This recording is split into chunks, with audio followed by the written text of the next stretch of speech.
For people who really can be back. Yeah, I think it probably.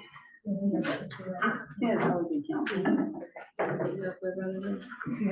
Either way, you go. Yes, goodness, I'm sure. Oh, nice to meet you. Hi, Hi. how you doing? Yeah, I'm an attorney over in Tulsa. All right. It's getting cold. It was the last couple of nights. Good to see you. Yeah, I really get to see you in person. Did you have like a guy on TV? Should I just say? Oh, wherever you want me to. Like a presentation. Your son should join us. If the table fills up. I forgot, I thought this was, we're gonna get deep.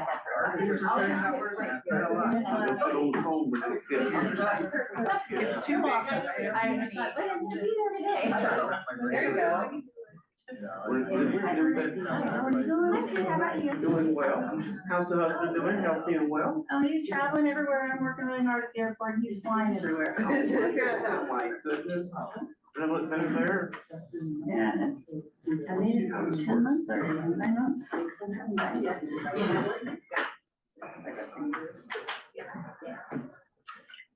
Yes. It's kind of fun.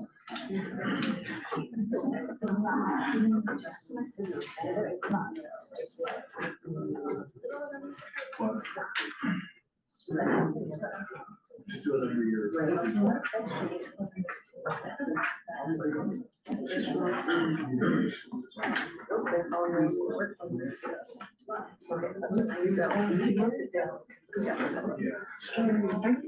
You're welcome. That was just happened, like, I don't use this thing very often. I'm just like, what is this? Oh, I do have them. Yeah. Yeah.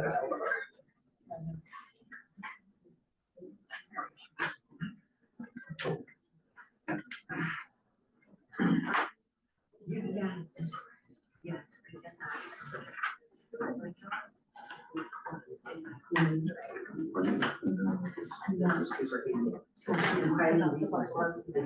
Yes. No. Oh, yeah?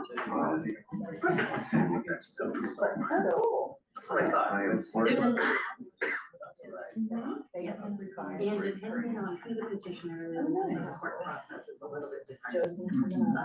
So that has to be. That's what I want to see. People sharing. That's integrated with CAD also, like the panel. Yeah, so the new thing about how we do that. Would you like to move forward this too? Sure. Do you have? I will let you know if something changes. Paul's off to. KJ.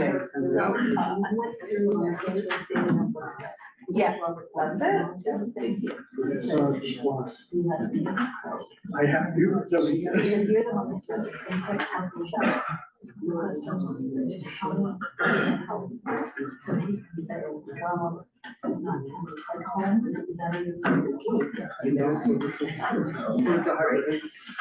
Okay, so I just. All right, I'll try. It's okay. Yeah. When you get to the page. Keep it moving. Yes.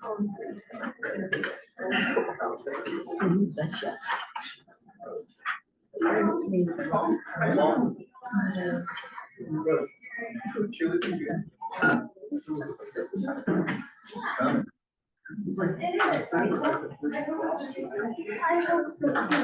Oliver, I'm so sorry I called you Oscar. I didn't hear it, honestly. It just clicked and I said, oh, no, I didn't, and yes, I did, so I apologize.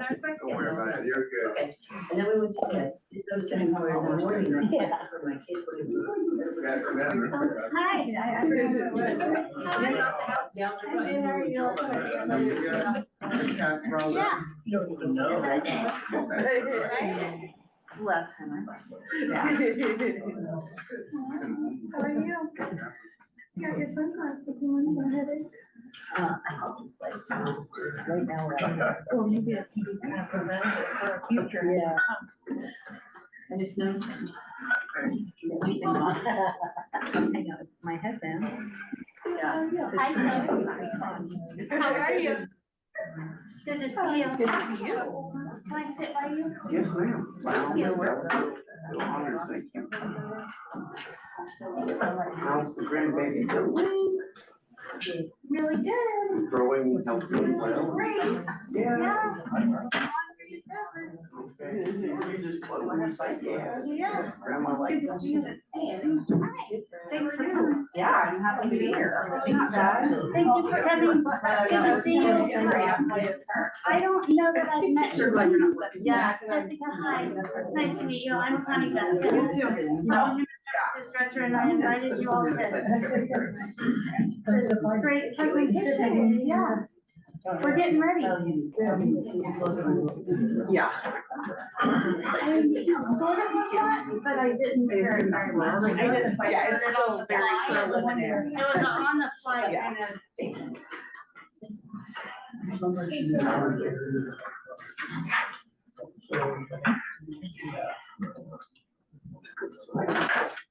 Yeah. I would look at it.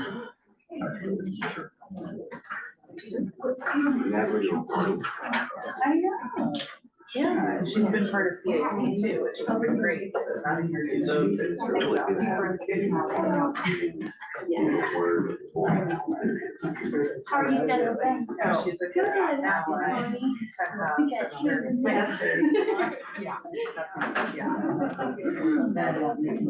Jack, I listened to that song after we. You did? Well, I listened to it because I totally got the point. Yeah. It's a good one. Kind of waiting to see, I made one that we can do. All right, everyone, thank you. It is 12:15. Thank you all for being here. We're gonna get this started because we have a large agenda. My name is Laura Montagna. I'm the chair of the Behavioral Health Board. There we go. Welcome to our monthly meeting. We're an advisory board of the Board of Supervisors. We hold this meeting on the fourth Thursday of each month, and it runs from 12:15 to 2:15. This is a public meeting, and everyone is invited to attend. Members of the public may participate remotely. The minutes in the agenda can be found by searching Humboldt County Behavioral Health Board online. You'll find information within a list of committees. We provide time for public comments early on the agenda right now. Public comments need to be limited to 3 minutes and pertain to matters related to behavioral health. We ask you to make your comment in a respectful manner. Please note this meeting is being recorded. And if you have any questions after, please contact me or any of the Behavioral Health Board members. So with that, it's called to order, and Joe, roll call, please. Sean Berger. Audrey Sordaker, excused. Bob Doherty. Here. Raphael DiCaprio. Kristen Summer. I'm here, joining on Zoom. Laura Montagna. Here. Natalie Arroyo. Virginia Bass. Here. Tim Doty, excused. Jeanette Evelyn. Vernon Price. Here. Oscar Malone. Catherine Smith. Hold on. Oh, we have 6 others. Can everyone on Zoom hear you, Joe, I wonder? Natalie, are you on Zoom? Raphael, are you on Zoom? We can't vote when people are on Zoom unless we pre-approved it. Oh, right, okay. So, at this time, we do not have a quorum, which is unfortunate. We will go ahead with the information we need. Yeah, are there, yeah. There. All right, let's go go to introduction of staff. We'll start over there. Connie Beck, Health and Human Services Director for the county. Good to see everyone. We'll just go through.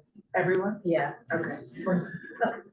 Okay, I'm Kelly Johnson. I work for the Yurok Tribal Police and I'm a crisis intervention team coordinator. And I'm Judge Abby. I'm the Chief Judge of the Yurok Tribe. Thankfully, next now Jessica Carter. I'm the Tribal Court Director for the Yurok Tribe. Hi, I'm Jack Brazil, Deputy Director for Sharon Wolf, Legislative Analyst, DHHS. Gabriel Bennett, Senior Program Manager at Adult Behavioral Health. Oliver Gonzalez, Behavioral Health Program Manager for the Mental Health Services Act and Ethics Services Act. Desmond Beach, Clinician, County DHHS. Paul McNachie, Deputy Director of Behavioral Health. Keely Emery, Deputy Director, Children's Behavioral Health. Christine Messenger, DHHS Communications. Amy Monster Rogers, Behavioral Health Director. Nice to see everyone. And we have a couple back. My name is Tanya. I'm a self-help attorney in the self-help center at the courthouse. I'm Jessica Maciel. I'm a Deputy County Administrative Officer. Lauren Thompson, I'm an analyst in DHHS. Thanks, and if everybody can just speak up because there's, oh, Laura Coulter. Hi, I'm Laura Coulter, Administrative Secretary. Is everyone in the room introduced? Yes. So we'll go online. Let's see. We'll start with Kelsey, and can you popcorn, Kelsey? Yes. Hello, everyone. My name is Kelsey Reedy. I use they, them pronouns. I am a youth organizer with the Humboldt County Transition Age Youth Collaboration, also the chair of the Humboldt Juvenile Justice and Delinquency Prevention Commission, and I will popcorn to Kirsten. Hi, everyone. Kirsten, social worker here in the emergency room at Providence St. Joe's Hospital. How about Sonia? Hi, everyone. Sonia Levy-Boyd, she, her pronouns. I supervise the Humboldt County Transition Age Youth Collaboration and the peer coaches at the TAY Division. And I will pass to Rebecca.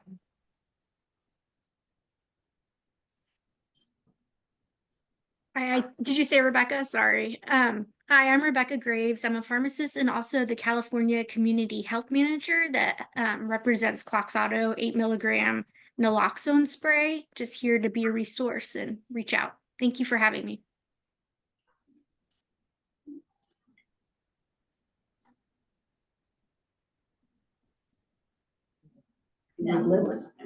Sorry, did you say my name? I think you're muted. Go, David. Hi, everybody. I'm David Eichenbaum. I use he, him pronouns, and I'm with the HCTC Youth Advocacy Board. Popcorn to Natalie. Hi, everyone. I'm Natalie Arroyo. I'm a Behavioral Health Board member and a representative from the Board of Supervisors to this board. And now might be a good time to just say I'm participating remotely due to just cause. I've had a sinus infection, and so I'm joining remotely today. And there's no one under the over the age, of 18 in the room with me. And I'll pass it to Eddie. Hello, I'm Eddie Morgan. I'm from a Tri-County Independent Living. We're all about accessibility and living independently for the disabled community. And and I will pass it on. Let's see, who can I pass it on to? Stefan? Oh, hello. Hello. Hey, just realized I had my mic going. Yes, Stefan Salescoy. Work over at Behavioral Health, Mental Health. Work with Paul as an under Paul as an admin analyst. Still have yet to meet my 6th month, but I'm glad to be here.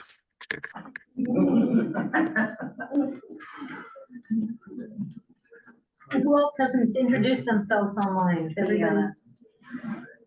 Deanna Bay. Deanna, are you there?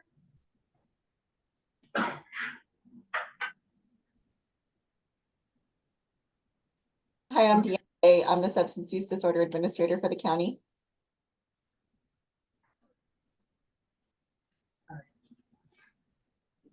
I didn't count to see if that was 11 people, but it seems 11-ish. All right, if there's no one else to introduce, then we will.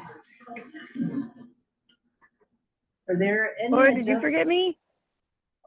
Cannot see people. So whoever Oh, you sorry. are. This is Kat. I'm attending remotely via Zoom as well. My apologies. I had a family emergency, so I'm down in the Bay Area. But my name is Catherine Smith. I'm one of the ER nurses at Providence St. Joseph. I'm happy to be on the board, and I'm sorry I'm not there in person. Thank you. Is there anyone else? Oh. You have an adjustment? Okay. Is there anyone else online who has not introduced themselves? Speak now. All right, adjustments to the agenda. Vernon. I would like to add a memory of a lady that has recently passed. Her name is Miss Holly.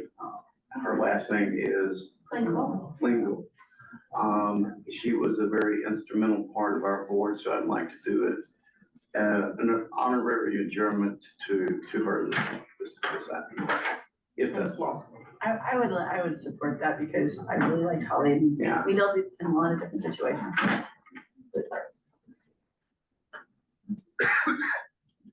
Thank you. Any other? Great, hearing none. We will go to public comments. Is there anyone, we'll start in the room. Are there any public comments in the room? Raise your hand so I can see you.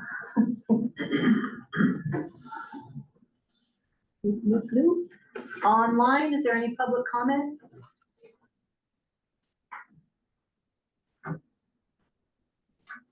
All right. Hearing none, we will move to our presentation, which we've all been waiting for. I am so excited for our Care Court implementation overview, and we'll kick it off, Paul. Hi, everybody. Thank you. We're here today to talk about Care Court. CARE stands for Community Assistance Recovery and Empowerment Act.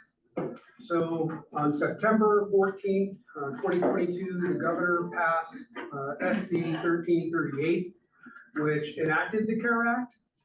And the CARE Act creates a process in California civil courts to provide early action, supports, and accountability for individuals with untreated schizophrenia and other psychotic disorders. And the local governments are responsible for providing this healthcare and this process associated with the CARE Act. So the CARE Act has been implemented in 2 phases. The first phase was cohort 1 counties, were about 7 counties, Glen, Orange, Riverside, San Diego, Stanislaus, Tuolumne, and San Francisco. And then all of those counties had to enact it on October 1st in 2023. The rest of the counties are known as cohort 2 counties, and they need to enact CARE Act by December 1st, 2024. So this year we have put together a team that's been working on this, and we've been meeting monthly. And the key departments that have begin this process consist of the courts, the CAO's office, the public defender's office, the district attorney's office, county council, Humboldt County Sheriff's Office, DHHS, and behavioral health. So this has been a significant lift for our county. However, this team has done a wonderful job of doing a lot of complicated work and putting things together for implementation. So today I'd like to welcome some of the members of this team here that will be doing the presentation for us for the Behavioral Health Board and for the public at large. So I'd like to turn the time over to Sharon and her crew for this presentation. Thank you very much, Paul. I'm gonna pass, I brought some handouts. Everything is provided to you after the meeting electronically, but if you wanted to have a hard copy, give you a couple, you can pass these around. I am including, this is a copy of the Self-Help Center's hours and their referral information. And then also a information on the CARE Act itself. So let me just pass this around. But after the meeting, you are all going to be receiving this. The presentation we're giving to you today is also posted online at our website in an ADA accessible version. Thank you so much to our DHHS media folks for all the help they've done for us in getting this out. Okay. So, okay, I pushed something and something happened.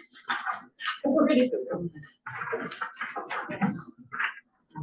How do I go back to that? This is what happens when you give me a remote control. Oh, it's not on. Okay. That's okay. This always happens when I do a presentation. If I try to share the screen, the whole computer crashes. I just want to say it's nice to see you in person. It's nice to see everyone in person. Yes, it is. Although I should have brought my picture of my little chickens to put up here. So you recognize me. Awesome. Thank you so much. Okay, so.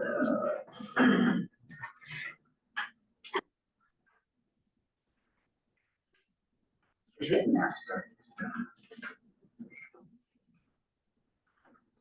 Is that opening?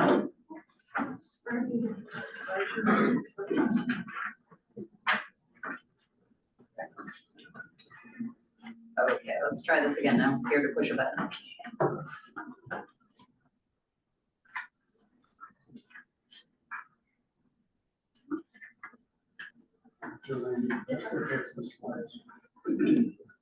Ah, there we go. Okay. Okay, this is the one thing we know for an absolute fact. Care Court will begin on December 1st. That we know. We're part of the cohort 2, just as Paul was explaining. So all the other counties that were not a part of the first cohort are in the same state of implementation. Okay, next slide, please. This one's not working for me. Okay. Perfect. Thank you so much. So Care Court was created by the state and they give us the basic outline of what Care Court is. And then we have to take that outline and incorporate it into our local processes, how we work and how our local courts work. So that's the implementation phase that everybody is in. So the implementation date of December 1st means on that date, people can start filing petitions. So we have to figure out what we are doing at that point. Again, it's the how to interact between each other. How will this piece of paper be communicated to this group? Literally the logistics of how you are going to be doing this. So we've been meeting monthly with our the court, with the county administration, with the stakeholders involved to discuss some of these. And what I'm really hoping for my own selfish purposes to get out of this meeting is questions from you guys that helps us identify things we haven't thought of yet, gaps we need to figure out, those kinds of things. So it's super valuable to us as we're figuring this out.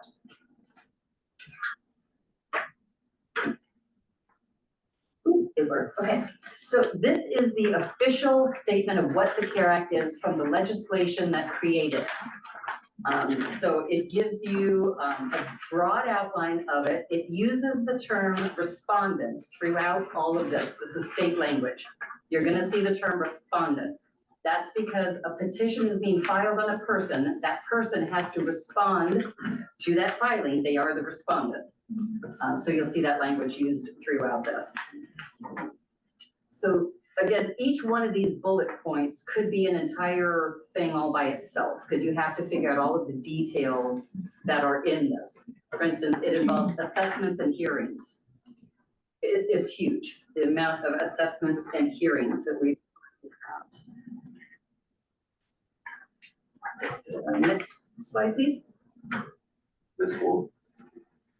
Would you like questions now or for that to be held toward the end? I don't have a particular preference. If you've got a question, go. Who are the specific people that are allowed to petition? Good question. This in the court, was that family members, a judge, or There's law a really enforcement, or? Yeah, that's an excellent question, and this really gets to the heart of the program. We have a slide that's coming up that Okay. spells it out because it's really specific. But that's exactly what we're gonna be talking about. Thank you so much. So this chart we're showing is the flow chart that the state created on the simple process that you need to follow in care court. I saw that chart and I'm in the meetings discussing this and I'm looking at the chart going, what? Right, so this chart really is a visual graphic that says 1,000 words on how difficult this process is. Again, every one of those points could be an entire presentation by itself, just to figure out all the details that are under each one of these things. So this is a huge lift. All right, so the next slide, I'm gonna let Gabe talk about eligibility, and then we'll get to petitions and who can file. Can I just interject for a second? The slides aren't showing in Zoom. I'm not sure if that was intentional or not. Nope, it's not intentional. If you don't see it there, if you go to the Humboldt County DHHS website for behavioral health, it's actually linked on the right-hand side of the webpage. All these slides I'm showing you. May I also ask that there's a whole lot of noises and voices in the background while you're sharing. If somehow we could fix that, because personally I can't do all the voices in the background. It just drives me crazy. It sounds like we're in a big bubble, so can we please fix that?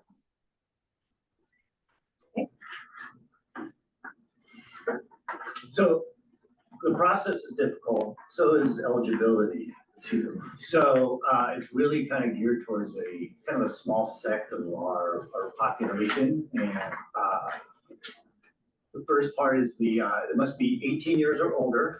So none of our youth, our Gabe. children. Yeah. I'm getting visuals that you all can't hear. Is that correct? Are you guys having a hard time hearing online? Yeah, I wonder if we can, is there any adjustment we can do with the microphone so that it shows up better? I think with that one, you just have to talk really loud. Okay. Okay, I can do that. I'll talk very loud. Okay, so I think I'd be 18 years or older with a primary diagnosis of a schizophrenia spectrum or other psychotic disorder. The person needs to have symptoms that are severe in degree and persistent in duration, which may cause behavioral functioning, which interferes substantially with the primary activities of daily living. Basically, it's the activities related to personal care. It may result in an inability to maintain stable adjustment and independent functioning without treatment, support, and rehabilitation for a long and indefinite period of time. So the person's also not stabilized with voluntary outpatient treatment. And the person is unlikely to survive safely, independently in the community, such as maintaining personal safety, hygiene, diet, health, and or necessary relationships without supervision. And the condition is deteriorating, or services and support are needed to prevent relapse. Participation in the CARE Act is the least restrictive alternative, and the person will likely benefit from participating in a care plan or care agreement. So the next slide, please. So one of the things about schizophrenia too, it's like 1% of the population, but as we know in behavioral health and working in other programs, 20% of the homeless population has a schizophrenia spectrum disorder. In addition to 20 to 30% of the state prisons and 24% of the jail population. This is nationwide. So people with schizophrenia, they die 20 years earlier than the average person.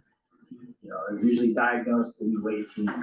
So this is a very specific area, but very needed. So schizophrenia spectrum disorders include schizophrenia, schizoaffective disorder, schizophreniform disorder, and other specified schizophrenia spectrum and other psychotic disorders. Unspecified schizophrenia spectrum and other psychotic disorders. So the other psychotic disorders include brief psychotic disorder, delusional disorder, schizotypal personality disorder, substance medication-induced psychotic disorder, catatonia associated with another mental disorder, and unspecified catatonia. And so those are the that meet the criteria.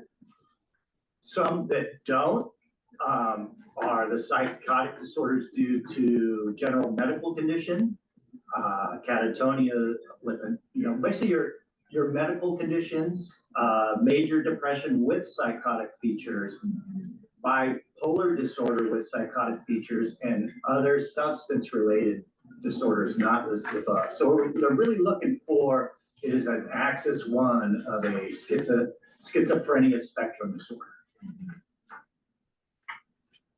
So we would look those up in our DSM-5 to see. Well, it's not quite like that. So they have to be diagnosed by a professional. And that's diagnosed locally with all of our diagnosing people? Yes, or I believe it could be other places. So it doesn't have to just be from here or behavioral health. It can be somewhere else. But what they're really looking for is an axis 1 diagnosis, having that be the primary diagnosis. So it's kind of a small section of the population. Yes. Can I give a, for instance, that would be someone being released from prison on a triple CMS, which is a level 1 diagnosis with schizoaffective disorder. They're a lot of times being released into the population without any of the medications or treatment, and that is through the California Department of Corrections Rehabilitation, triple CMS. Next slide, please. Okay, so this is Vernon's question. This is really good. Who can file a petition? And it's going to be based on their relationship to the person themselves. So first and foremost, family members, person who lives with them, a spouse, a parent, a relative, grandparent, a person who stands in the place of a parent for them. They're really looking for those close personal relationships. Also, then you've got the director of any public agency that provides behavioral health services. You've got licensed behavioral health professionals that may have treated the person within the last 30 days. Of course, the director of county behavioral health, judge of a tribal court, that is a designated person they want filing petitions. That's a path that they've identified here. Director of APS, director of Indian Health Services, first responders. The state is really pushing hard for first responders and law enforcement to be filing petitions. Public guardian's office, and the person themselves. They can file a petition for themselves. And some of the cohort 1 counties were surprised, but they were seeing this, especially people that were due to be released from jail pretty soon. They found petitions there. So that's the criteria on the relationship to filing the petition itself. Now, if someone is not in that relationship and they see somebody and they think, well, gee, this person really needs help, they could contact behavioral health, call them up and just say, hey, I think this person needs some help, kind of thing, but they wouldn't be able to file a petition on them. So one of the things that we're seeing, since we don't know really how many people we're talking about in Humboldt County that are going to qualify for this, what we're trying to look is what are the cohort 1 counties seeing to then tell us what we may be seeing coming at us. The cohort 1 counties were seeing that the majority of the petitions that were not coming from behavioral health, so primarily were being filed by family members, either filing it directly or by the family going to behavioral health and asking behavioral health to file it. But the family members are the primary, movers on that one. They did see some people filing petitions for themselves. A number of the petitions that they're seeing, the major problem they're seeing for petitions not filed by behavioral health is that criteria that Gabe was talking about on eligibility, the primary diagnosis of schizophrenia. That's an issue. There's a lot of families that say, my loved one has schizophrenia. Yeah. Yes, absolutely, sure they do. But it's not their primary diagnosis. And that's really causing issues with the petitions. So that's something the court process is going to probably be working through as we get along with this. But people that don't qualify for care, that have been referred and don't qualify, they don't meet that criteria, are still gonna be assessed for the other programs that behavioral health offers that they may be appropriate for and referred. So just because a person is not appropriate for care court does not mean that they are simply gonna say, sorry, there's no services for you. It's just care court is not the appropriate service for you. Yes. This might be getting into the weeds, but do peace officers include tribal police officers that are not deputized with sheriff's departments? Oh, the PL 280 thing. I believe so. My first answer is gonna be yes, I believe so, but I'll then say double check because I know how weird that gets. Thank you for understanding that, I completely do. I know the intention is that yes, they would be able to. Thank you. Okay, so next slide, please. So what happens during the process?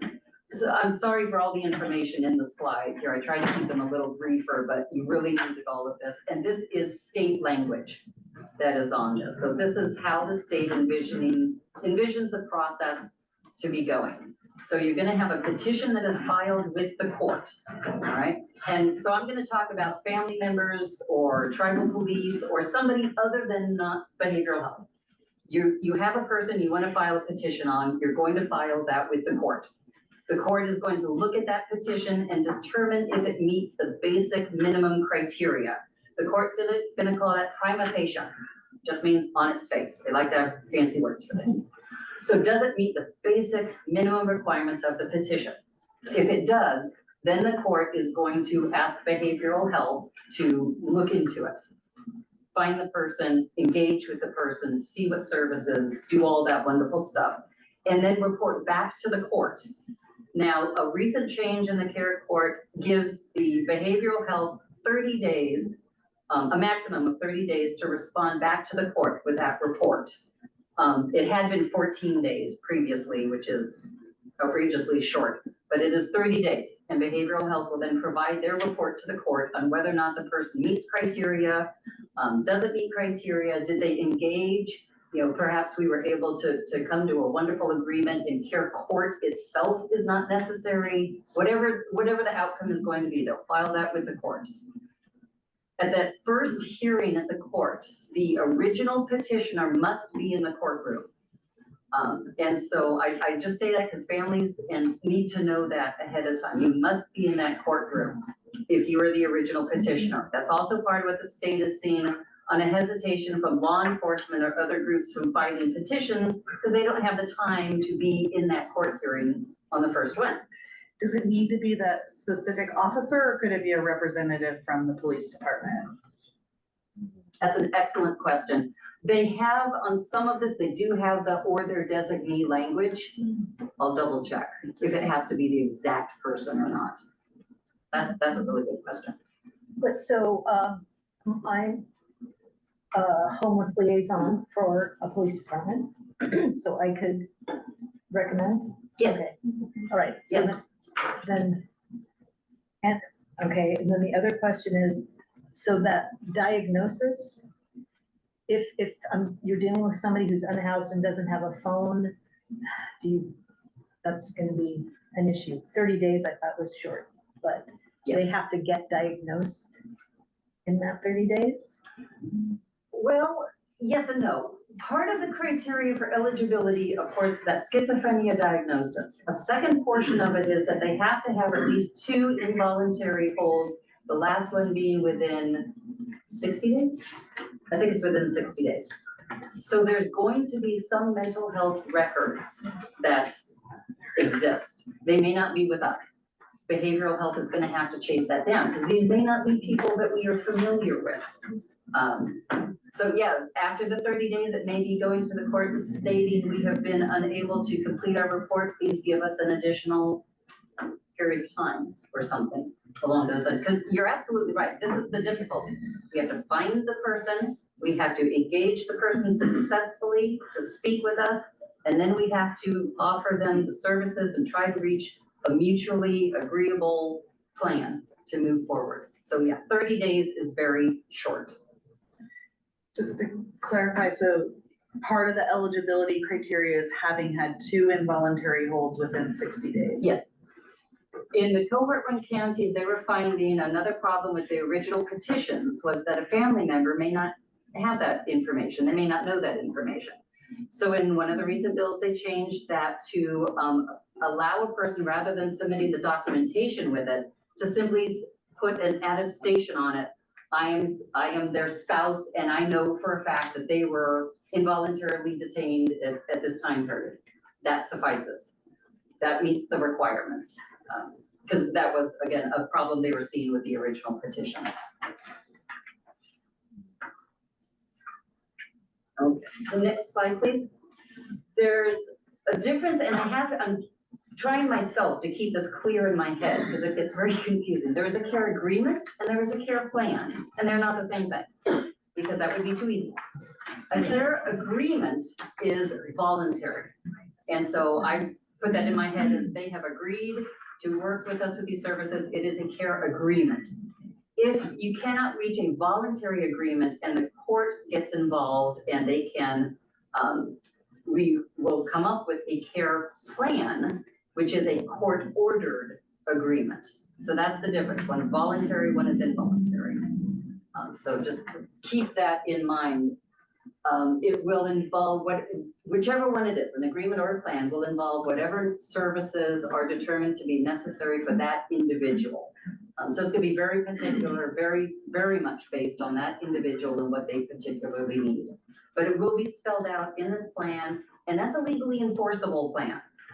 And that's part of the push on this is that black robe effect of you have a legally enforceable plan, the county must do this, you know, and as a result, you will, you know, progress and we will, you know, graduate successfully at the end of this time period. Sorry. No, I love your questions. Please, go ahead. Legally enforceable how? Like what will happen if they're not, I mean. The court will yell at the counties. They can penalize the counties. They can penalize anyone not providing services. On the individual, there is no penalty other than you may fail the system. Essentially, we can no longer work together. You're not working with us. It is no longer, you know, moving forward. That, however, can be used in a consideration down the road on whether or not a conservatorship should be pursued. So that's a consideration. Okay. Let's see. Okay, so care agreement, care plan. Next slide, please. The recent changes, and this is where it gets really confusing because we're trying to implement a program that is changing at the same time we're trying to implement it. But they have passed 2 major bills that we've been watching that change it pretty significantly. And we're working to incorporate these changes as every county is. So some of them have to do with the original petitioners, if they are specific family members. This doesn't count if the original petitioner is law enforcement or first responder, but if they're a family member or close relative, they can have a presumption of the right to receive limited information going forward about the court case. Things like continuations, if a case is dismissed, they can get a notice about that. The court and the respondent themselves can, of course, say, no, I don't want them receiving any information. They have that right. But the families fought for this one with the change that they at least have the presumption going into it that they will have the right to get minimal information about this going forward. It changed the documentation evidence, like I mentioned, so that an attestation from the person filing the petition would qualify. They have added in pathways for referrals into care court from 5150 designated facilities. They're working on bringing in state hospital referrals back to the counties with other pathways to bring people into care court in various ways. So part of we're waiting for the facility referral guidelines to be coming through, but they are looking for any of the facilities that can do 5150 holds and treatments to consider whether a person is appropriate for care court and refer them back to their counties if they're appropriate for that. LPS conservatorship petitions will need to include a new statement that states that I, the public guardian, have assessed this person for AOT and for care court, and they don't meet criteria or they do meet criteria, but that will have to be a part of their assessment going forward. Yes, yeah, yeah.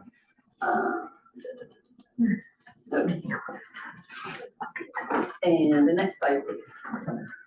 The other bill, recent change, SB 1400, had a whole bunch buried inside of it on data requirements and some of the criteria we need to be collecting for possibly up to 3 years on people, whether or not they go through with a care petition at all. If it's really touchy, it's on who you have to follow and for how long.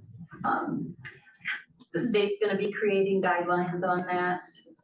Our state organizations will be involved in those conversations and advocating for data, to be recorded certain ways. But it can be up to 3 years of recording the data and collection and reporting it to the state on people that did not enter into a care agreement. They're not folks that we're still working with. So I'm not sure how we're gonna figure that one out. This is the bill also that changed the misdemeanor incompetent to stand trial pathway to try to bring that into care court. There's another bill that is doing the same thing for the felony incompetent to stand trial population as well. Sure. Yes. So is the first bullet point saying they can be mutually like in the incompetent to stand trial process and refer to care court at the same time? They would be in the incompetent to stand trial process, then be referred to care court. Their charges would then be dismissed after a certain period of time if they're referred to care court.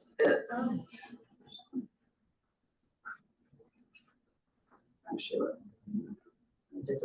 Yes, so the dismissal of the charges won't happen until 90 days after the date of a conservatorship petition filing or 6 months after the date of a referral to AOT or care court.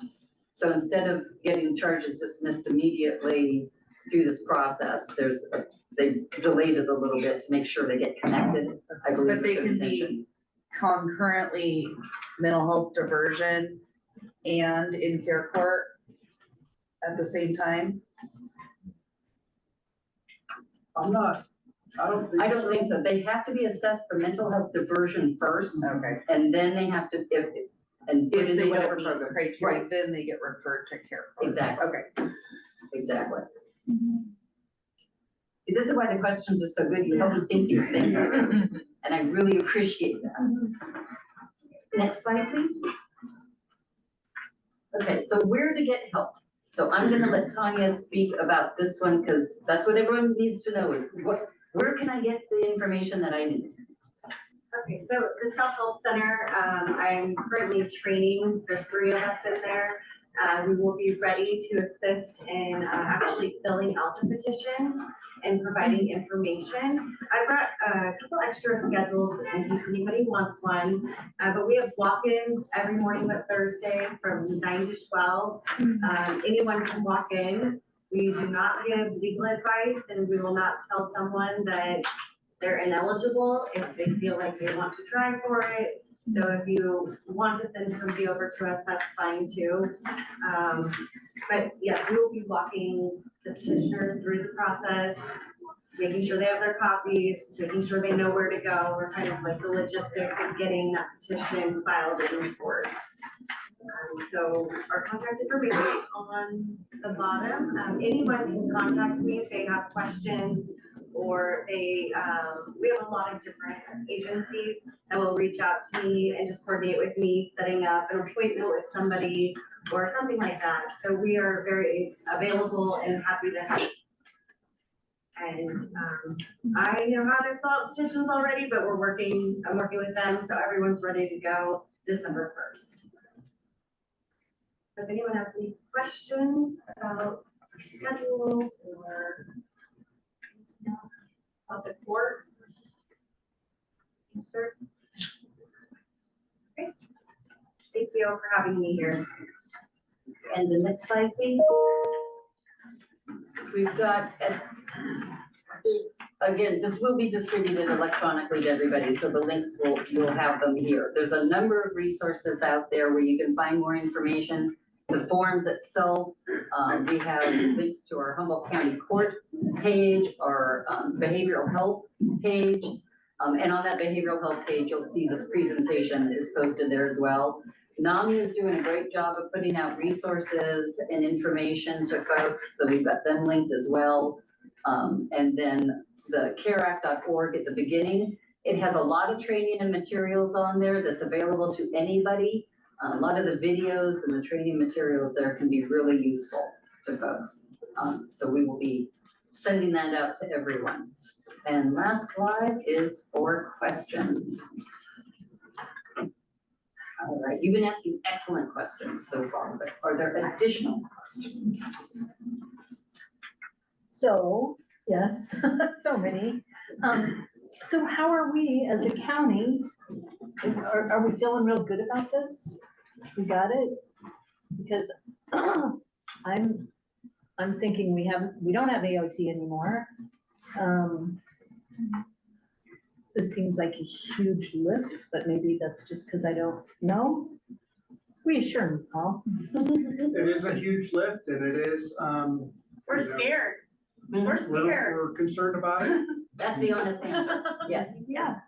Is there a dedicated team to provide these services, or are they going to receive services through all the regular funnels? Right. Sure.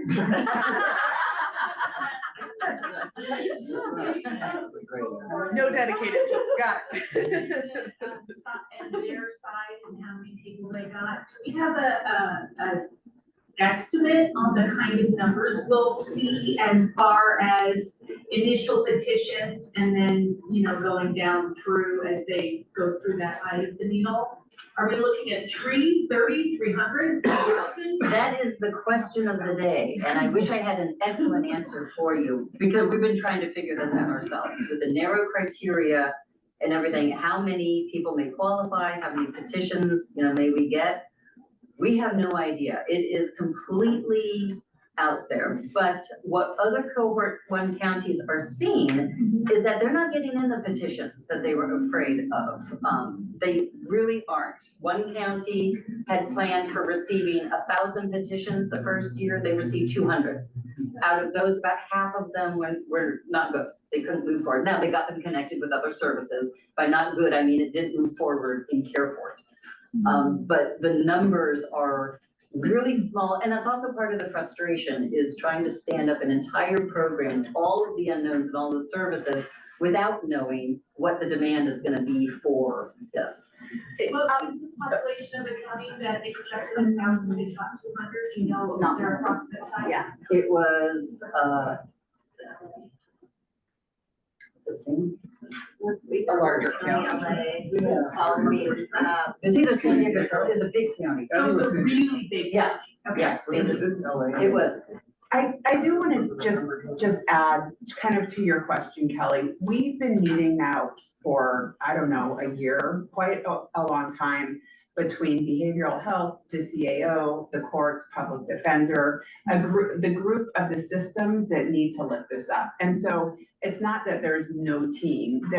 We're putting into place the structures that will be new, required by care court, right? We've done a number of practice cases where, including county council, where we have individuals that could be referred to care court, moved through this new system. Like, who will file the petition? Who will then lift it here? How will we receive that? How will they be evaluated for treatment? Where will they get treatment? And so we don't require brand new teams in all areas, but we do require a new structure. And I think we've been pretty effective at putting that into place. Paul, can you also talk a little bit about AOT, the provider from AOT, and conversations that we've had about possibly utilizing them for this new work. There is a lot of conversation about what might happen. The scariest part, and Vernon said it really well, is just not knowing what the numbers are gonna be. We can't very well put in more services not knowing if we're gonna need them or not. There's no money really attached to, there's no funding attached to this. So how is it that we ensure that we're doing all the things? And courts have their process, I think, pretty well in line now. So I feel like we're gonna get there.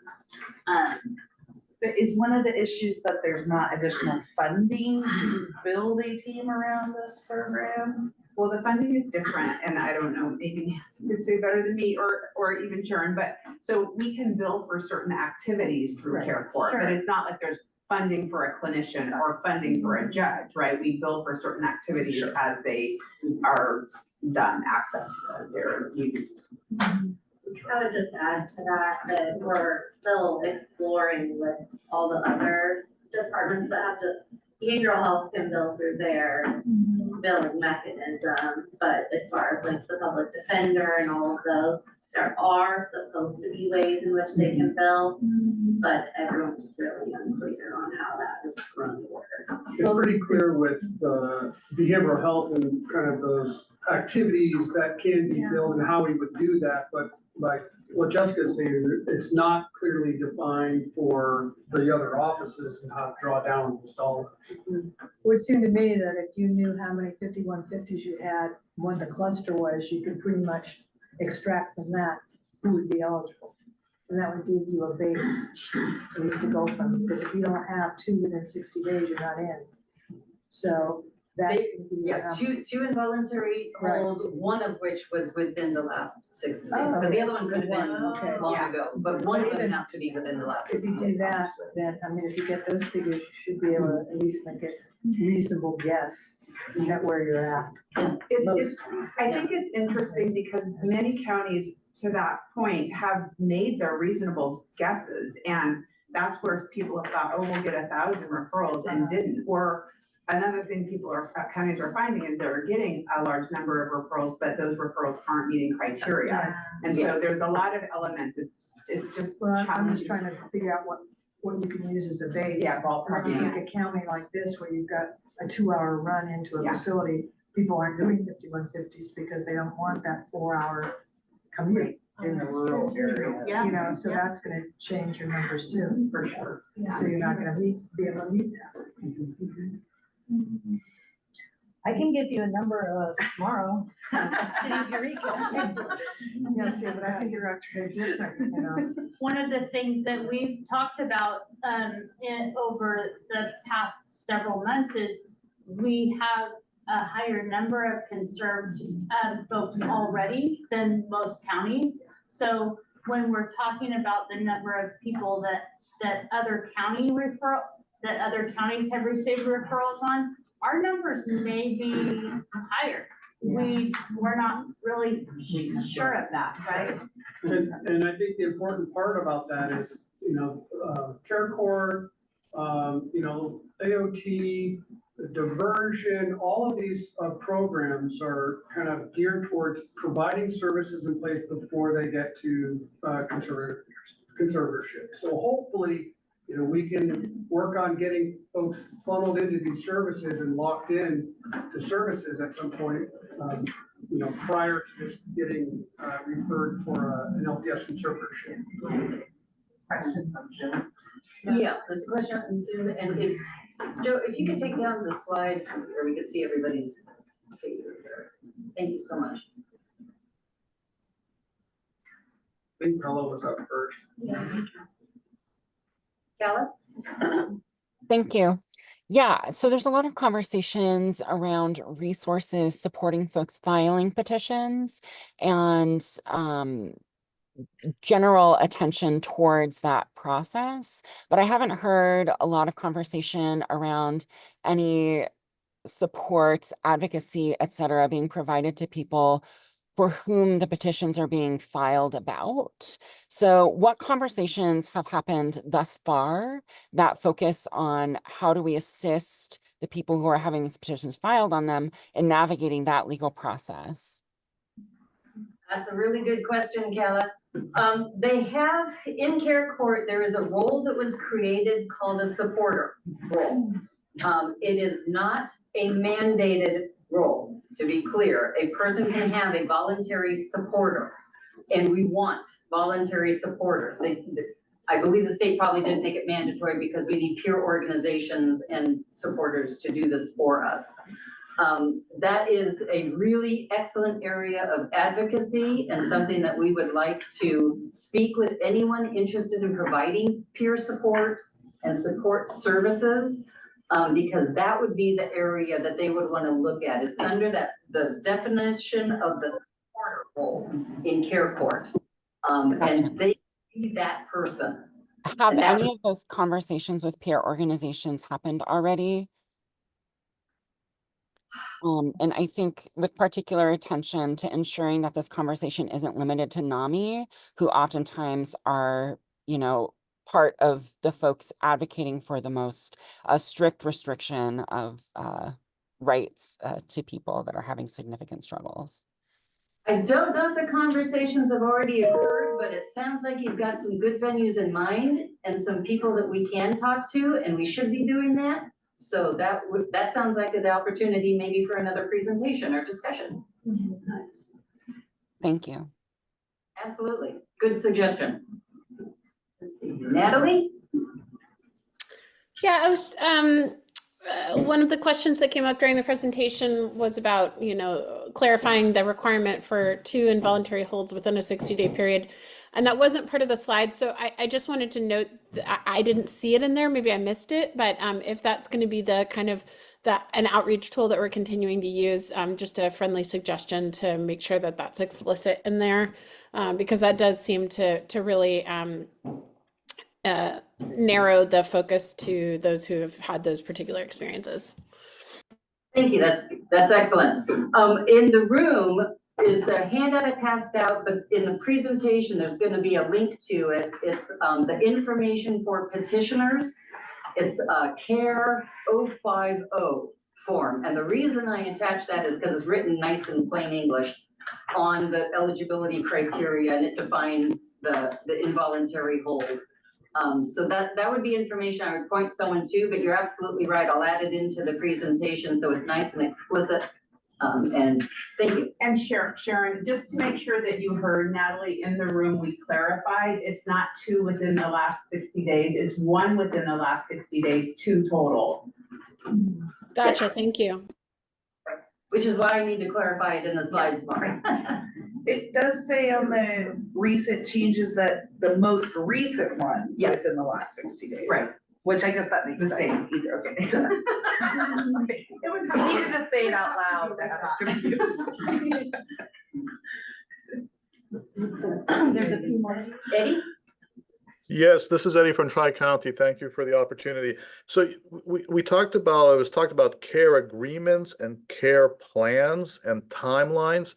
And as an auxiliary organization that's primary purpose is to help people with disabilities live independently, I'm curious, or has there any thought given to how we're going to transfer information and be able to do those warm handoffs so we can be that peer organization? Because a lot of times when people don't get the numbers or things, it's because information is being lost. And what steps are being taken, or are there any steps going to be taken, or what's the thinking in that area? I don't want to be accusatory or anything. It's an excellent point. We want to partner with you is the overarching point on this one, because definitely you're integral for providing support for the population. And so we need your help. And again, in that supporter role too, may possibly work. As far as any plans or procedures at this point, I'm not sure that we have them beyond talking to you today, finding out where we need to go and where we need to do our outreach, and going in that direction. And we would love to have you guys on board. And I'll be really quick. I think the more warm handoffs we can do, the better we're at that transferring that, the better we all can succeed. Absolutely, absolutely. So I think there's more to come on that. Okay. Is that Jacob? Jacob. Hi, everyone. Sorry I couldn't make it in person. In looking at the slides and then in kind of listening to the presentation, I see that it's very distinctly ruling out folks with bipolar disorder as being eligible for care court. I'm just wondering if there's a reasoning behind that we've heard. I mean, we can serve folks for bipolar disorder. I'm just curious what is the thought process behind excluding that as a diagnosis for care? Well, that would be on the state. The state is the one that made the criteria originally, and it has to be as the primary diagnosis, which again is the problem. There may be changes possibly they do down the road, I don't know, but the state made it very narrow to get the program up and running. Certainly, if they feel they need to expand out that definition, they can certainly do that. But for the rationale behind some of the things that the state does, I would not offer any information on that. Totally fair. Thank you. Thank you. Yes. I would like to see something develop where you would at least inquire of the people coming in if they were members of, particularly of our tribe, because we have a lot of services too, and we would join the team effort. Yes, and there is specific noticing information for people that are tribal members, so we Well, I think definitely you want have to to have that. identify them, because, So, you know, I think you have to ask the question, because there's often that there, but if you don't ask. Exactly. It needs to be asked early, and they have the right, the tribe has the right to be present in the care court hearings to support their tribal member. So we definitely need to ask that question early and make that connection. Probably want to have that notice, you know, to our CIT and be able to look at, you know, what programs that we have, because we have a number of programs too. And we want them to have access to that. That support. I know part of it was either the SB 42 or SB 1400, they all blend together. One of the bills changed some of the data sharing specifically to try to make it where we can be speaking together, whether it's the other courts like the AOT court or probate court or something. But through the tribal court, I know that is where they are going with this. So we'll look for that language for data sharing in particular.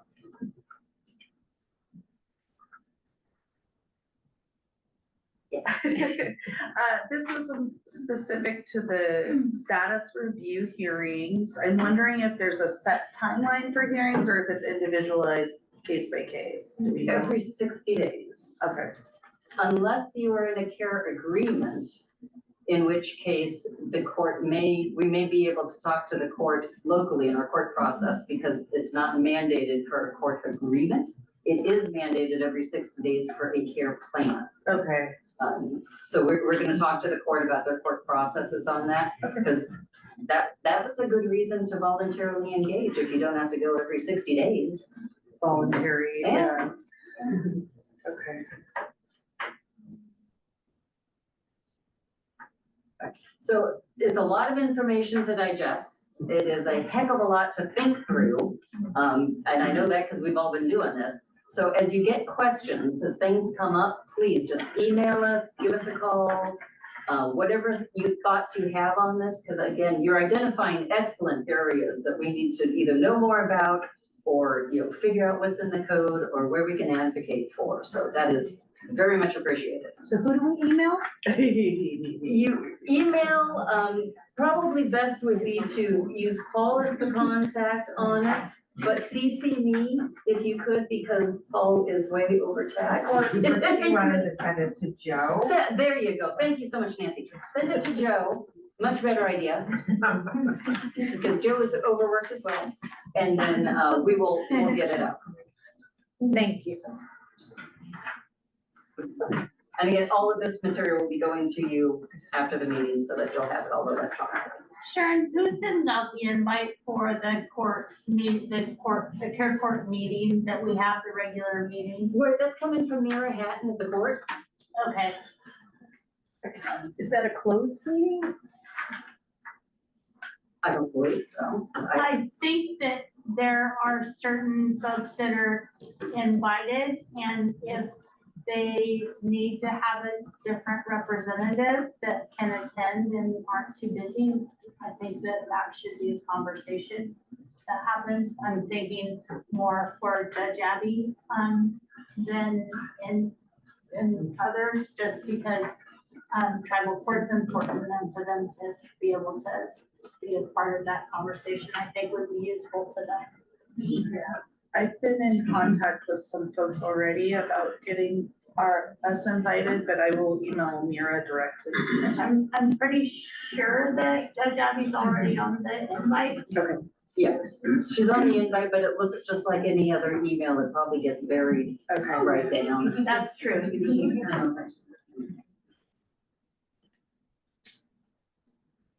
All right.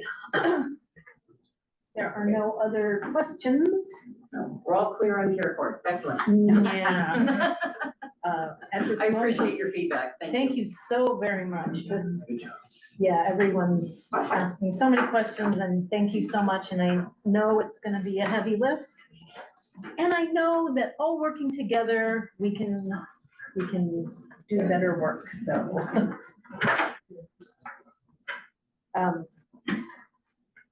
So we'll move on the agenda. I guess the one thing that I would just like to add, I'm sorry, is that we have a lot of partnerships in Humboldt County already established, and that is gonna be very beneficial to us. I question other counties, and some of the partnerships might not be as strong as ours. And so in that respect, I think that we kind of have a one-up on some folks, because we do have those partnerships. So that will be helpful for us. I will say, in all the different trainings and stuff, I'm hearing Humboldt County is doing really good on our implementation here. Our county council, Heather Cooper's rocking it and doing everything she needs to do. Our department's all over it.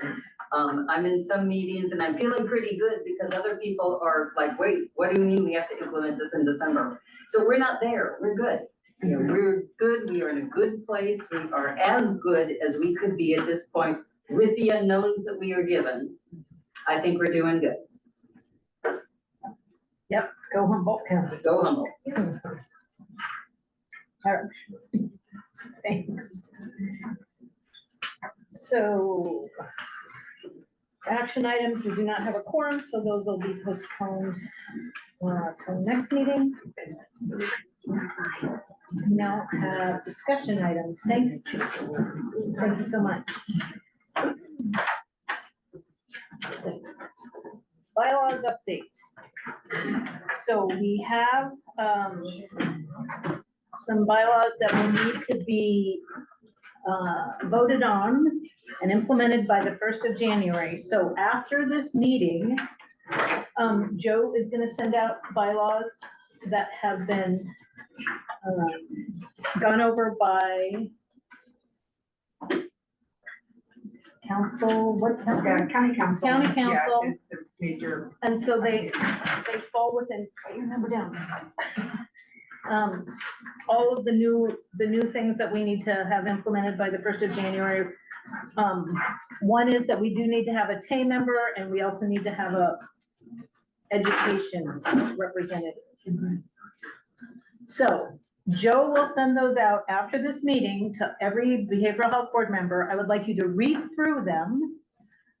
If you have any questions, I guess email to myself or Joe, and then we will hopefully have those answered. So the next meeting, we need to vote, thank you so much, vote on these bylaws so that we can have it done in time. So that is effective, hopefully. Thank you. Next, so the HCTC recommendations, we did find those, we were looking at them, and at the executive committee, which it was basically me and, we decided that we wanted to review those with Natalie. And so I will reach out to her. We need to basically do a little bit more research, and I do believe Natalie's on a few boards that, would give us some helpful information. Happy to help. Thank you. That's the update on that. And then data notebook. So I have that and it's due here pretty soon. And so the data notebook this year is focusing on homelessness within the behavioral health system. And so I met with Robert Ward and went through the questions.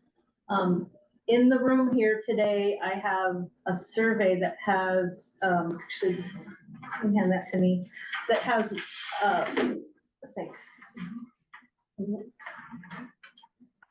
Which of the following topics or areas of interest would your county like to see future data notebooks focus on? And so there are a list of things and they ask for you to pick 5 that you think are most important. So everybody who's in this room, if you could fill it out and leave it with me before you leave, and then I guess I will email those out to other people. There are items like employment status, criminal justice involvement, housing status, psychiatric hospitalizations, LPS conservatorship, self-reported wellness. So there's a list of things and then a spot for other. And so if that would be our board giving some input. And then the other questions I am working with, I did ask Robert Ward, met with him and asked some of the questions, and there are 15 questions, I believe, and Paul has the information hopefully for the rest of the questions. And so once I get that information from the board, we'll submit that.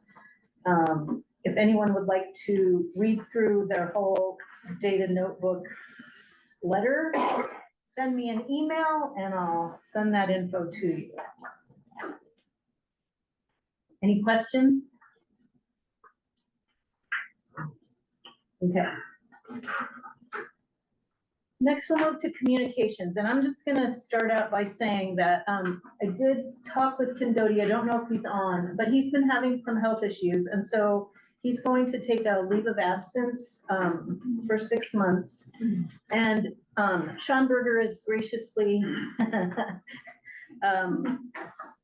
said that he would step in as vice chair temporarily, and so I'm still checking if we need to vote on that, but I'm just letting everybody know, because having an executive committee of 1 is not the best. Madam Chair. Yes. Let me ask the question.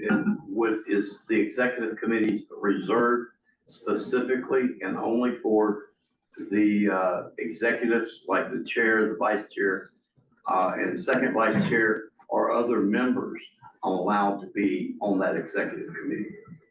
So anyone can come to the meetings, but according to our bylaws, which I'll go over, it talks about who the executive committee is. Okay.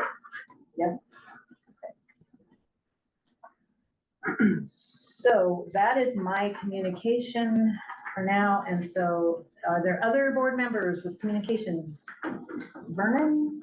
I have one, is the executive committee, and this is on Stand Against Stigma, Becoming Brave training, such as, this is out of Shasta County, and it's called Stand Against Stigma, Challenging Minds About Mental Illness. And they have brave faces, true stories of hope and recovery. Is the executive committee familiar with, or is any of the county staff familiar with this? I've spoken with the people that run it in Shasta County. They're willing to come up here and speak with, you know, those that would love to learn how to share their story, stuff of that nature, how Brave Faces became about, stuff of that nature. They started in 2018. I believe, and they have really done a change of the way the community looks at mental illness and mental health in that community. So I was just wondering if we could to contact brave faces or stand against stigma, and learn more about what they have to offer. Brave Faces isn't the only one becoming brave training. Take control of your mental health story. They're willing to come here and do one of those trainings. Because we are a county with very limited reserves. And they are willing to come the distance to come here, to share what that becoming brave training would look like. They have Hope is Alive open mic night. Celebrate how art heals. People sharing their stories, that's people sharing poems, written or spoken word, stuff of that nature in open mics. So these are some of the things that they have. They have them join the committee. They have, you know, to promote mental wellness, increase community awareness of mental health and the ending of stigma surrounding mental illness and the substance use. Join us as we share our ideas. Everyone is welcome, and that is the join the committee. They have Minds Matter podcast and Minds Matter mental health fair. So if you could go to just Google Stand Against Stigma, all of this will come up, and this is all good information about reducing stigma and stereotypes of mental illness in our county. Thank you. Thank you. Bob Doherty here from Nation's Finest. Two things. One is Swords to Plowshare wants to hear from the community regarding retro culture competency. That is on 11/13/24 at 1 p.m. They haven't provided a link yet, and how you get that is email cnelson@nationsfinest.org. And when we get one, we'll forward that to you. Swords to Plowshare is a big deal. Yes. So you'll forward that to Joe and he can send it to the board.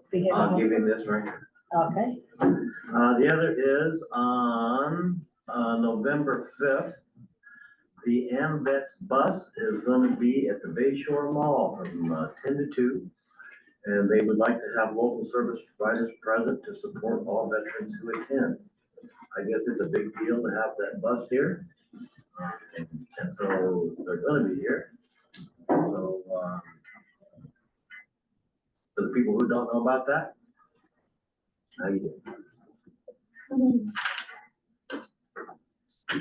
Thank you. Sean, do you have anything? We'll go online. Natalie, since you're there, do you have anything? I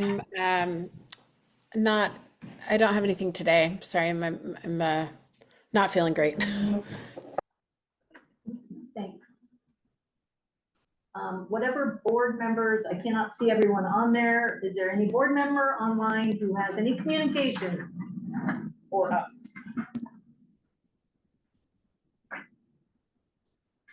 Or Natalie? All right. Now there's 15 people. I can't tell who they are. There's none. Oh. I can't see. 9 people. Okay. With no other communications, we will go to DHHS Director.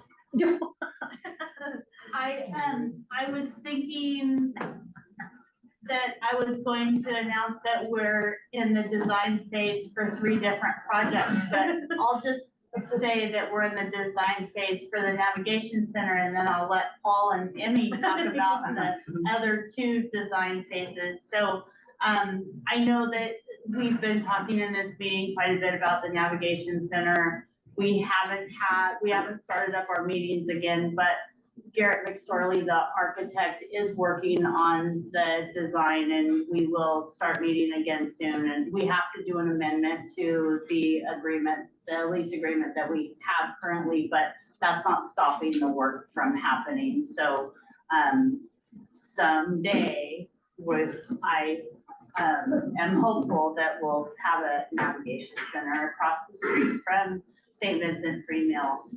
And as soon as we have timelines for that, then we'll start community meetings and have groups around what that looks like and what the work will really look like there. So pretty exciting. Another thing that I'd like to mention is we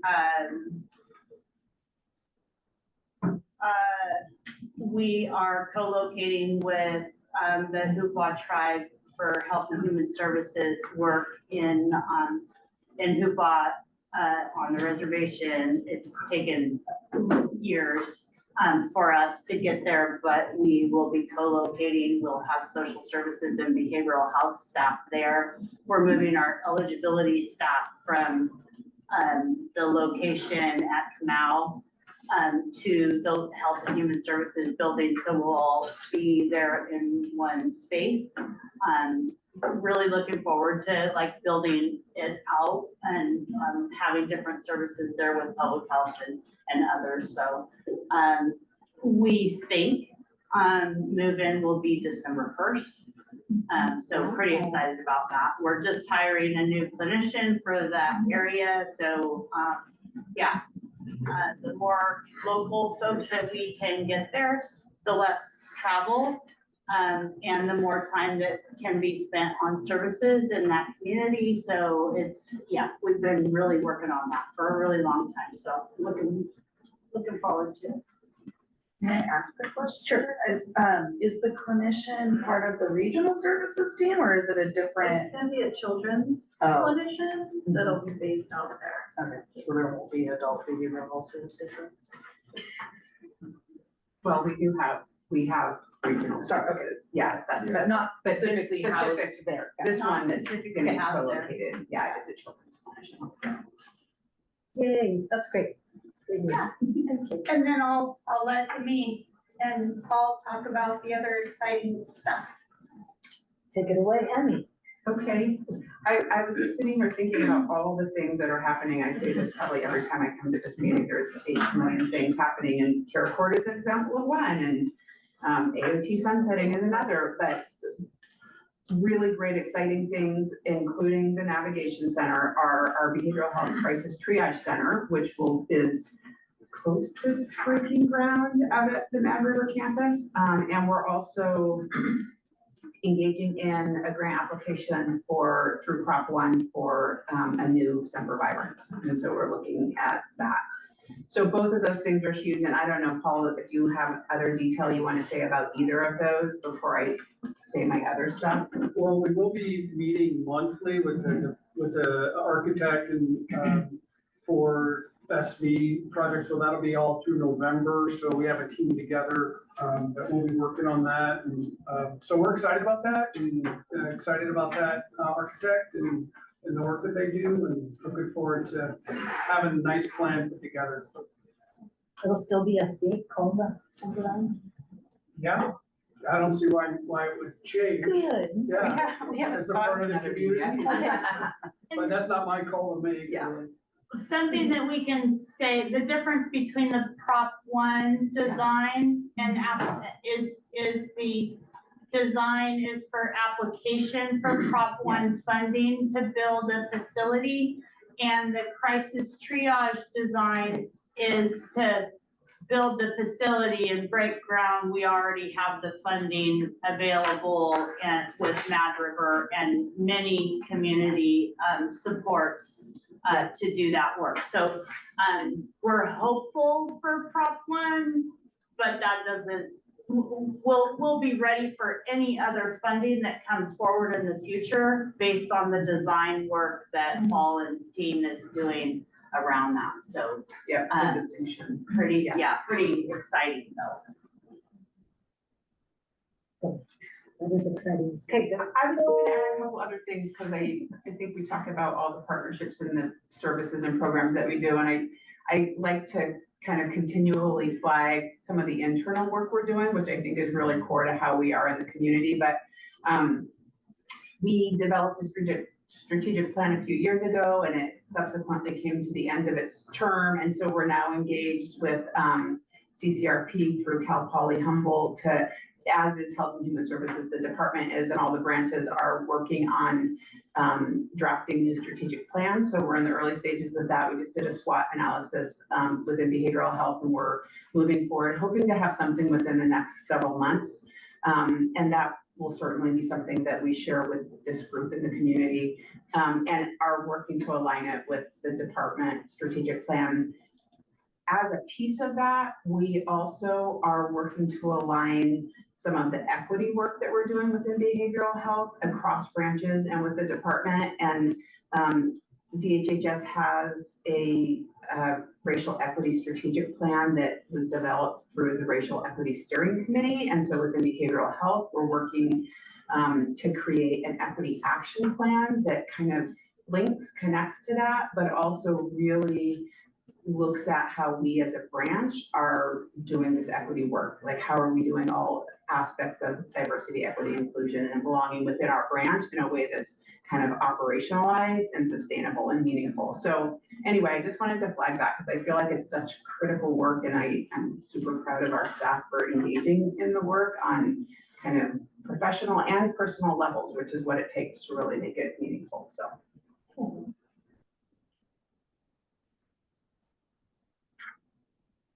I guess, AOT update, I mean, it's the end, my friend. Yeah, what day is it?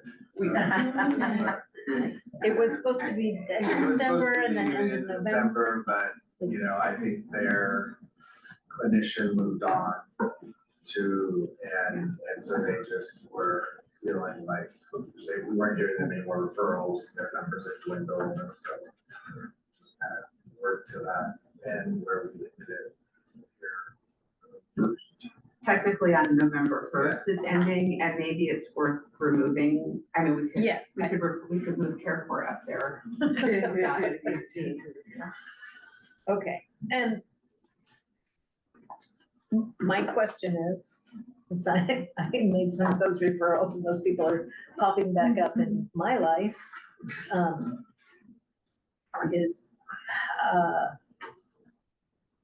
I believe that if somebody was in AOT, they were integrated in with DHHS, with behavioral health.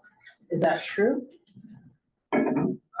So, you know, they were clients of EA Family Services. So to the degree that we met and talked about those clients and their progress, then they were, some of them, right, were seen in the jail or supervirans. And so there was definitely collaboration there.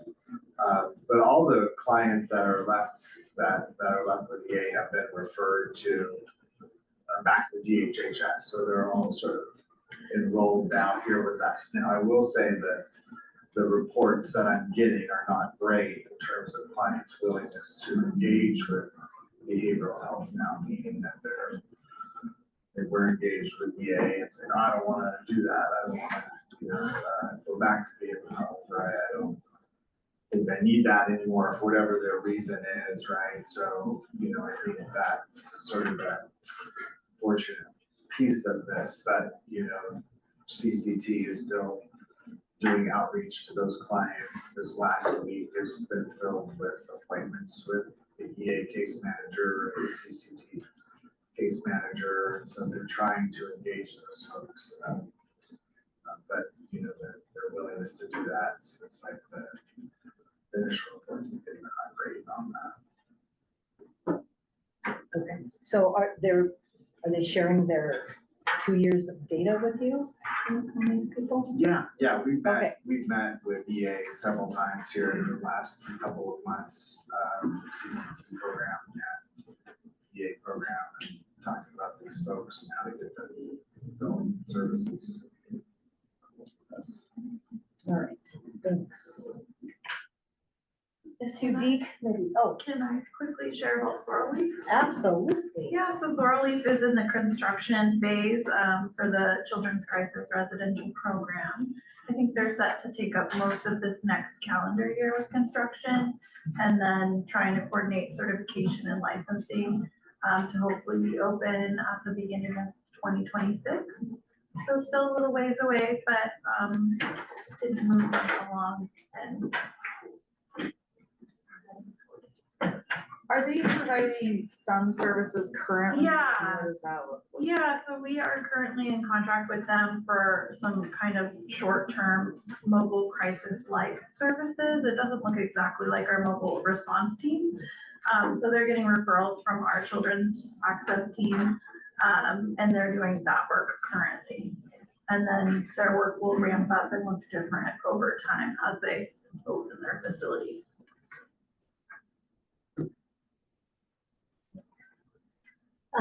Danette, are you still on? Nope, all right. Well, we then don't have a SUD committee update this time. But we will next time. There are no other committees at this time. And chairman update. I'm excited that Sean is graciously said that he will help because I have a couple of applications and I do not want to be the only person reviewing them. We have one person who hasn't shown up to the meetings enough, so according to our bylaws, that person's going to be removed, and then Debbie Hartridge has left, so we now have three or four. We had one, losing two. Yeah, so three. We have 3 vacancies, and we do need to work on filling a TAE and an education, somebody from education. So thank you, Sean, for doing that. That's my update, and I just know that if somebody wanted to send a card or something, and maybe we should do that to Tim Doty, because I know he's very frustrated with not being able to do things. I know how that goes. And I miss him, and we will always be here for him when he comes back. That is my report. Unfinished business, we already went over. Future items. Are there any future items people would like? What? Oh, January maybe for me? yeah, I'm sorry. MHSA stakeholder meeting, maybe if we can there. I know, we talked about juggling that around, so that's what we landed on. Always, whatever you ask for, except if we have care court, we need to learn about. Yeah, no, I I'm sorry. Yeah. Anything? Anyone? No? Yes. For those of you that have been coming to meetings in this room, online, Zoom, doesn't apply. Michelle, the receptionist you guys may have moved to, is moving on. She promoted, but she's gonna go to a department where you won't likely see her face, so maybe just give her an extra wave on the way out if you've had a good interaction with her, which I know many of our visitors have spoken. Nice. All right. It's always good to see people moving forward in their career. So if there's no other input about future items, I will adjourn this meeting. In memory of Holly. In memory of Holly, yes. Thank you. Thanks for acknowledging Holly. So at 13:46, this meeting is adjourned. Thank you all. Thank you. Thank you. I was gonna forget. I know. Yeah, let's have a little meeting about it and just get. Because we're all.